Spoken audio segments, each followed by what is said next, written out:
João capítulo 19. Pilatos então mandou açoitar Jesus. Os soldados, tecendo uma coroa de espinhos, puseram na cabeça dele, vestiram-na com uma veste de púrpura e diziam: "Salve o rei dos judeus!" E dava-lhe bofetadas. Então Pilatos saiu outra vez e disse-lhes: "Eis que eu trarei a vós, para que saibais que não vejo nele crime algum."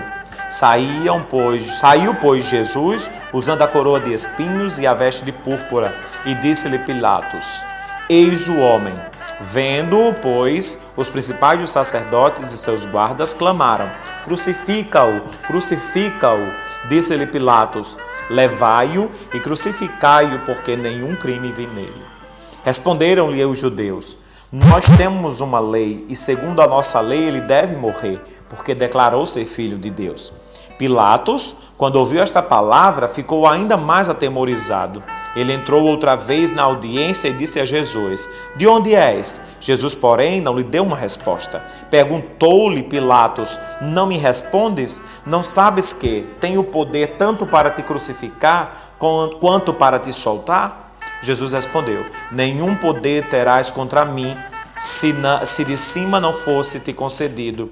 Aquele, porém, que me entregou a ti, maior pecado tem." Desde então, Pilatos procurava soltá-lo, mas os judeus clamavam: "Se soltares este, não és amigo de César. Qualquer que se declara rei é contra César."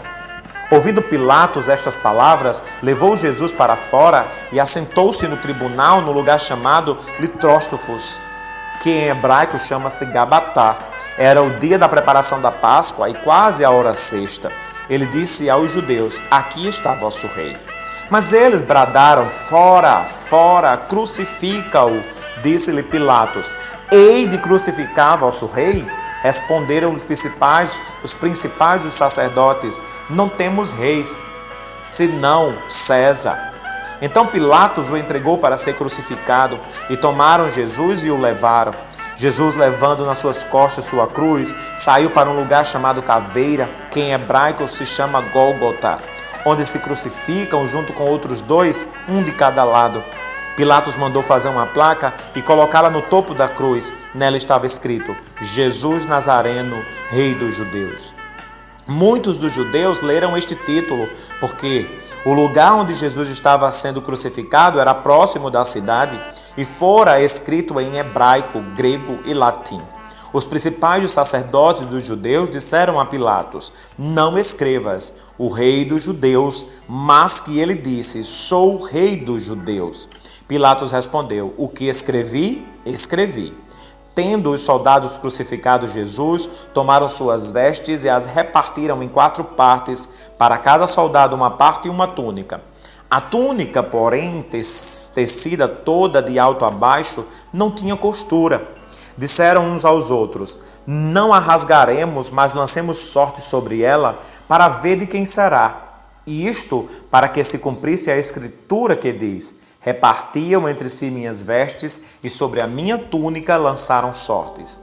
E assim o fizeram os soldados. Junto à cruz de Jesus estava sua mãe e a irmã dela, Maria, mulher de Clopas, e Maria Madalena. Ora, Jesus, vendo ali sua mãe e o discípulo a quem amava, disse à sua mãe: "Mulher, aí está teu filho." Depois disse ao discípulo: "Aí está tua mãe." E desde aquela hora o discípulo a recebeu em casa. Depois, sabendo Jesus que todas as coisas já tinham consumado, para que a escritura se cumprisse, disse: "Tenho sede." Havia ali um vaso cheio de vinagre.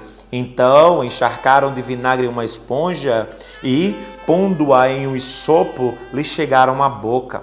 Quando Jesus provou o vinagre, disse: "Está consumado." E, inclinando a cabeça, entregou o espírito.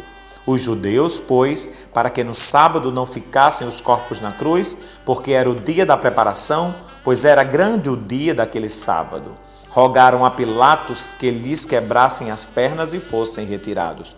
Os soldados foram e, na verdade, quebraram as pernas do primeiro e do outro que com ele fora crucificado. Mas chegando a Jesus e vendo que já estava morto, não lhe quebraram as pernas. Contudo, um dos soldados perfurou-lhe o lado com uma lança e logo saiu sangue e água.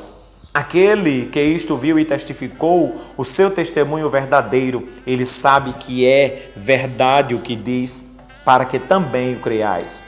Porque estas coisas aconteceram para que se cumprisse a escritura que diz: nenhum dos seus ossos será quebrado. E novamente diz a escritura: verão o que traspassaram.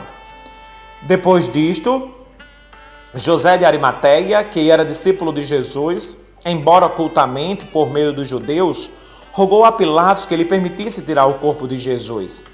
Pilatos o permitiu, então ele foi e tirou o corpo de Jesus.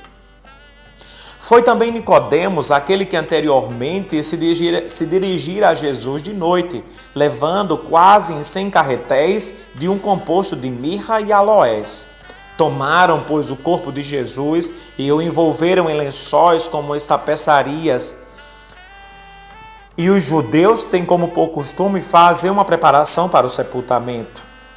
Havia um morto naquele lugar onde ele fora crucificado, e nele um sepulcro novo, no que ainda ninguém havia sido colocado. Ali, pois, por causa da preparação dos judeus e por estar